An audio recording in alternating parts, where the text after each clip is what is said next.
मैं शिवा को राजा बनने से रोक न सका, पर संबा को जरूर रोकूंगा। उसे राजा नहीं बनने दूंगा मैं। संभाजी अकेला नहीं है, हम्बीर राव है उसका। तो हम्बीर राव कोई लोहे की जंजीर नहीं है जो टूट नहीं सकती। वैसे भी हम्बीर राव से पेड़गांव का हिसाब अभी। ये क्या है? पिछले 100-200 सालों से ऐसे कई सारे लोग पंढरपुर जाते हैं। क्यों?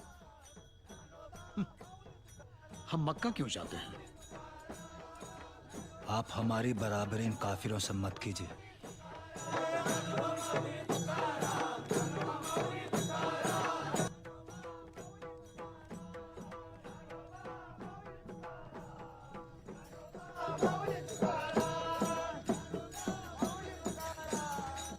इन्हें आज तक किसी ने कभी रोका नहीं।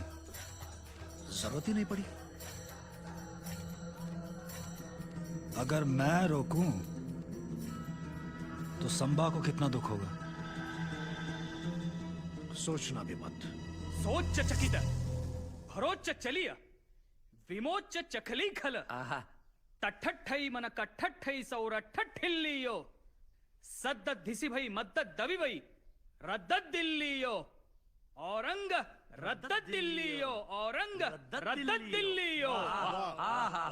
वाह कविराज वाह. वाह.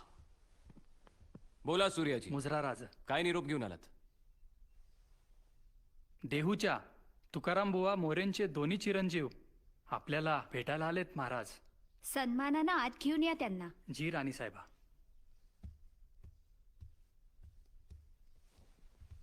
शब्दांची रत्ने करुणी अलंकार तेणे विश्वंभर पूजियला. पंढरपूरच्या सावळ्यास विश्वंभर म्हणून संबोधणाऱ्या तुमच्या ऋषितुल्य वडिलांच्या स्मृतीस आमचा विनम्र प्रणाम. प्रणाम. काय काम काढलत? महाराज, वैष्णवांच्या पालख्या जशा स्वराज्यातून पंढरपुरास जातात तशीच देहूवरून तुकोबांची पालखी काढावी. आणि फक्त आम्हा मोर्य कुटुंबियांची नाही, समस्त देहूवासियांची इच्छा आहे. तुकोबांची पालखी पंढरपुरात जावी फक्त तुमचीच नाही तर स्वराज्याची इच्छा असेल.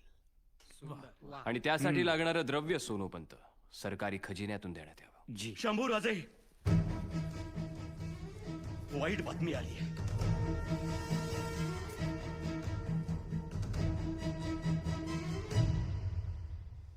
बहादूर खानानं पेडगाव जवळ वारकऱ्यांच्या एका दिंडीवर हल्ला केला. 100-200 वारकरी ठार झाले.